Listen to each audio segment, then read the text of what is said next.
positiva entre o passivo e o ativo, ou seja, entre o ativo circulante e o passivo circulante, ou passivo financeiro e o ativo financeiro. A diferença positiva entre eles dois é justamente esse superávit financeiro, seria uma sobra, uma folga. Então, se no exercício anterior houve uma sobra entre ativo financeiro e passivo financeiro, essa sobra pode ser utilizada para abertura de crédito adicional. Temos também aí um excesso de arrecadação, ou seja, se prevê que vai arrecadar determinada receita e supera-se essa previsão, ou seja, há um excesso de arrecadação. Esse excesso também pode ser utilizado para abertura de crédito adicional. Temos também outra fonte que seriam as operações de crédito. O que são operações de crédito? São nada mais do que empréstimos que a instituição pública contrai, empréstimos que ela contrai em uma outra instituição, ou seja, para uma instituição financeira. Temos também a anulação de dotação. O que significa isso? Fixou-se uma despesa, verificou-se durante o exercício financeiro que não será utilizada por completo ou totalmente aquela despesa, então pode-se anular totalmente ou parcialmente essa despesa. E essa anulação também é uma fonte de recurso para abertura de créditos orçamentários adicionais. Temos também aí a reserva de contingência. O que vence essa reserva de contingência? A gente temos aí o Decreto-Lei 200 de 67, que ele trata sobre a reserva de contingência. E que essa reserva ela é constituída pela instituição pública justamente para evitar riscos fiscais, ou seja, se prevê uma arrecadação de determinada receita e essa arrecadação não ocorre como foi previsto. Então, isso pode equivaler a um risco fiscal, que vai comprometer o pagamento de despesas. Então, essa reserva de contingência, se não utilizada, ela também pode ser utilizada para abertura de créditos adicionais. E temos aí também os recursos sem despesas, recursos que são arrecadados, que é o que consta na Constituição Federal de 88. Recursos que existem aí, que não têm despesas vinculadas, previamente vinculadas, pode-se também utilizar para abertura de créditos adicionais. Tudo isso consta na Lei 4.320 de 64. Como nós tratamos e falamos sobre orçamento, falamos sobre a previsão da receita e a fixação da despesa, nós temos que saber o que é essa receita pública e o que é essa despesa pública. Então, a receita pública, ela nada mais é do que um conjunto de ingressos financeiros com fonte e fatos geradores próprios e permanentes, oriundos da ação e de atributos inerentes à instituição, e que, integrando o patrimônio na qualidade de elemento novo, por isso é uma receita pública, produz-lhe acréscimos, sem contudo gerar obrigações, reservas ou reivindicações de terceiros. Ou seja, essa receita, ela não tem caráter, a receita pública, ela não tem caráter devolutivo, ela é uma receita nova. E ela pode ser classificada quanto à afetação do orçamento e quanto à afetação do patrimônio. Quanto à afetação do orçamento, ela é classificada como receita orçamentária e receita extra-orçamentária. O que seria essa receita orçamentária? É justamente aquela receita que consta lá no orçamento, tá? E que ela não tem caráter devolutivo, ela não pode ser devolvida, ela é um elemento novo e ela consta no orçamento. E as receitas extra-orçamentárias é justamente o contrário da receita orçamentária. No momento em que a receita orçamentária ela não tem caráter devolutivo, a receita extra-orçamentária ela tem sim caráter devolutivo, ou seja, na verdade, nós devemos chamá-las não de receitas, e sim de ingressos, mas como a própria legislação, como o próprio Manual do Tesouro Nacional, ele denomina de receita, a gente comumente chama também de receita extra-orçamentária. Mas uma denominação mais correta seria de ingressos extra-orçamentários. Por quê? Porque eles têm caráter devolutivo. E quais seriam esses ingressos orçamentários? Seriam justamente cauções no momento em que uma instituição privada presta um serviço, participa de uma licitação, ganha aquela licitação, aquele processo, e ela participa e ela vai iniciar um serviço, vai prestar um serviço à instituição pública, determinada instituição pública. O que é que ocorre? Ela muitas vezes consta lá no edital da licitação que ela tem que oferecer uma garantia. Garantia justamente o quê? Que vai prestar aquele serviço. E essa garantia chama-se caução, tá? Ou cauções. Então, essa caução, ela é registrada na contabilidade, tá? Pela instituição pública, pelo gestor público lá no balanço. E quando aquele credor, ele termina ou ele presta todo o serviço para determinada instituição pública, ele vai receber aquela garantia de volta, vai receber novamente, ou seja, então ela é classificada como um ingresso extra-orçamentário. Temos aí também quanto à afetação do patrimônio, a receita quanto à afetação do patrimônio, ou seja, uma receita efetiva e uma receita não efetiva. Essa receita efetiva, como o próprio nome diz, é efetiva, ela modifica o patrimônio.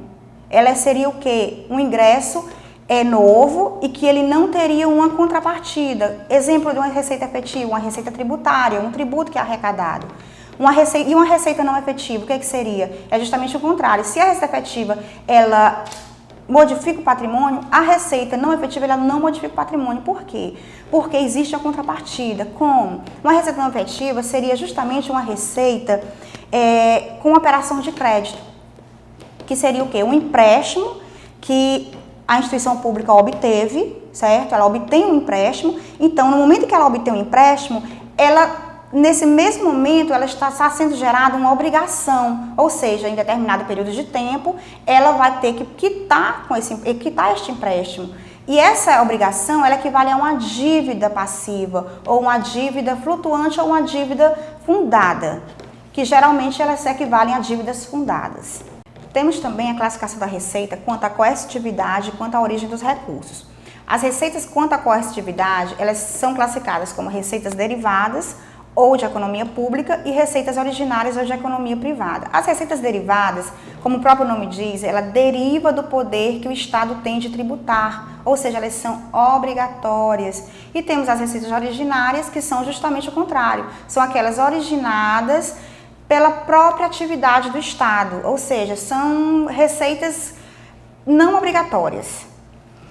Um exemplo dessas receitas originárias seria justamente uma receita com aluguel, tá? Que equivale a uma receita patrimonial, uma receita corrente patrimonial, como vocês verão posteriormente. Então, essa receita originária seria, como eu falei, uma receita com aluguel, que eu não tenho obrigação nenhuma de alugar um prédio público. Eu alugo se eu quiser, então ela não é obrigatória. Ela é justamente originária da própria atividade normal do Estado. Quanto à origem dos recursos, nós temos aí recursos do Tesouro e recursos de outras fontes, ou seja, recursos próprios e recursos de outras fontes, como transferências, como convênios, relacionados a convênios, contratos. Classificação da receita quanto à categoria econômica, tá? Que ela pode ser classificada como uma receita corrente e como uma receita de capital. As receitas correntes, elas são as receitas tributárias, que são receitas relacionadas a impostos, a taxas, a contribuições de melhoria. Temos as receitas de contribuições, que são relacionadas às contribuições sociais, às contribuições econômicas, que são impostas pelo governo. Temos também como receita corrente a receita patrimonial, que são as receitas imobiliárias, como eu falei anteriormente, as receitas com aluguel. Temos as receitas de valores mobiliários também, com títulos. E temos as receitas agropecuárias, as industriais, as receitas de serviços, serviços educacionais, serviços hospitalares. Temos também as transferências correntes, que são aquelas transferências constitucionais, tá? Que estão lá na Constituição, que são legais, como aquelas transferências relacionadas à saúde, à educação. E temos também as transferências voluntárias. Existem outras receitas correntes, que essa classificação da receita corrente como outras receitas correntes são justamente aquelas receitas oriundas de multas e juros de mora, indenizações, restituições e da dívida ativa. Quanto à classificação econômica também, as receitas podem ser também classificadas como de capital. Como eu falei anteriormente, receitas correntes e receitas de capital. As receitas de capital, elas são as receitas com operação de crédito, com alienação de bens e com amortização de empréstimos. Esses empréstimos podem ser tanto empréstimos a outras instituições, como empréstimos a terceiros, que não sejam instituições públicas. Temos também receitas de financiamentos. As operações de crédito, elas podem ser tanto internas quanto externas. São o quê? São empréstimos que a instituição pública ela contrai justamente para suprir suas necessidades, tá? Ou seja, insuficiências de caixas também. Temos também as transferências de capital, que são transferências voluntárias de outros entes da federação ou de outros órgãos, de um órgão para outro também, equivalem às transferências voluntárias. E outras receitas de capital, que são também relacionadas à integralização do capital social, mais específicas de algumas instituições do que de outras, e temos as aplicações de recursos da conta única do Estado, que são classificadas como outras receitas de capital. Ou seja, temos um determinado bem numerário depositado na conta única do Estado, nós vamos deixar esse recurso lá parado. Claro que vamos aplicar aquele recurso até a sua utilização. Então, essa aplicação ela é classificada como outras receitas de capital. Quanto aos estágios da receita, nós temos 4 estágios, que são previsão, lançamento, arrecadação e o recolhimento. A previsão, ela consiste na estimativa do que se espera arrecadar, é justamente o que está previsto lá no orçamento. O lançamento é a identificação do devedor ou da pessoa do contribuinte. Já a arrecadação é o momento em que o contribuinte ele recolhe ao agente arrecadador, ou seja, uma instituição financeira, ele paga aquele tributo que ele está devendo à instituição, e aquela instituição ela repassa posteriormente à instituição pública de direito, no caso, que é justamente a fase, o estágio do recolhimento, que é o momento em que o agente arrecadador recolhe o produto arrecadado ao Tesouro Estadual, ao Tesouro Municipal, Federal. Falamos até agora também sobre a receita, sua classificação, estágio da receita, e vamos então partir para a despesa, que equivale ao conjunto de dispêndios do Estado ou de outra pessoa de direito público para o funcionamento dos serviços públicos. Essa despesa ela é classificada também, assim como a receita, quanto à afetação do orçamento e quanto à afetação do patrimônio. Quanto à afetação do orçamento, elas podem ser despesas orçamentárias como despesas extra-orçamentárias, que seria praticamente a mesma coisa da receita, ou seja, a classificação é equivalente. As despesas orçamentárias são aquelas que são fixadas no orçamento, e as despesas extra-orçamentárias são justamente aquelas que devem ser devolvidas a terceiros.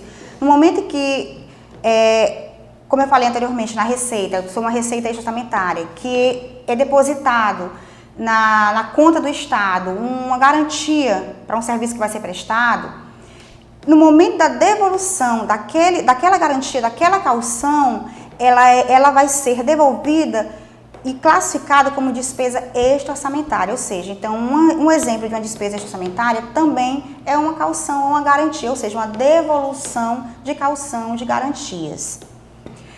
Quanto à afetação do patrimônio, elas podem ser efetivas e não efetivas, ou seja, efetivas aquelas que afetam o patrimônio, e as não efetivas, aquelas que não afetam o patrimônio, ou seja, também tem uma contrapartida. Exemplo, uma despesa efetiva seria justamente pagamento de serviços prestados, certo?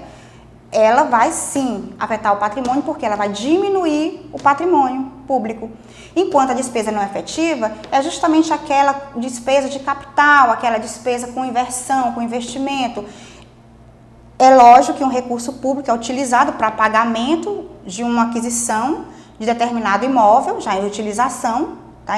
E a necessidade da aquisição desse imóvel, então é pago, mas houve uma alteração no patrimônio? Não. Por quê? Porque no momento em que sai o dinheiro do meu caixa, ou seja, do caixa da instituição pública para pagamento da aquisição daquele imóvel, também há um registro daquele imóvel no patrimônio. Ou seja, houve só uma permuta, uma troca do numerário em caixa para um registro de um bem imóvel no patrimônio dessa entidade. Então, é uma despesa não efetiva que não altera o patrimônio. Ele não modifica, ele só vai alterar qualitativamente, só as contas. Quanto à classificação orçamentária também, existem os grupos de despesas.